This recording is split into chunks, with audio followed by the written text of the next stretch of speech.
Instagram open చేస్తే చాలు అమ్మ టిఫిన్స్ వీటి గురించి రీల్స్ వస్తుంది నాకు. సో నాకు కూడా తినాలనిపించింది. టేస్ట్ ఎలా ఉందో చూసి మీకు కూడా చెప్తాను. ఇక్కడ మార్నింగే 7:38 అవుతుంది. నేను మా హస్బెండ్ కన్నయ్యని తీసుకొని స్టార్ట్ అయిపోయాం. మాకు పక్క ఏరియానే అనమాట జాంపేట. సో అక్కడికి వెళ్ళి ఆర్డర్ చేసేసాం. నేనేమో చికెన్ దోశ చేశాను. మా హస్బెండ్ వచ్చేసి రాగి సంగటి కోడి కూర ఆర్డర్ చేశారు. చికెన్ దోశ ఏమో వాళ్ళు కర్రీలా ఇస్తారనుకున్నాను. గ్రేవీ ఇచ్చారంట. చికెన్ని కీమాలాగా దోశ మధ్యలో స్ప్రెడ్ చేశారు.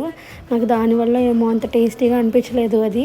అలానే సాల్ట్ కూడా తక్కువ ఉంది అని అనిపించింది. మా హస్బెండ్కి మాత్రం రాగి సంగటి కోడి కర్రీ నచ్చిందంట. సో ఇదనమాట అమ్మ టిఫిన్స్ రివ్యూ. ఎవరికైనా నచ్చితే ట్రై చేయండి. కొంచెం స్పైస్ లవర్స్ ఎవరైనా ఉంటే నాకు బాగా నచ్చుతుంది అనుకుంటున్నాను. ఆంటీ మాత్రం చాలా బాగా రిసీవ్ చేసుకుంటున్నారు. ఆ టిఫిన్ వేసే ఆంటీ అన్నీ ఎక్స్ప్లెయిన్ చేస్తున్నారు అనమాట. ఎలా ఉంది టేస్ట్?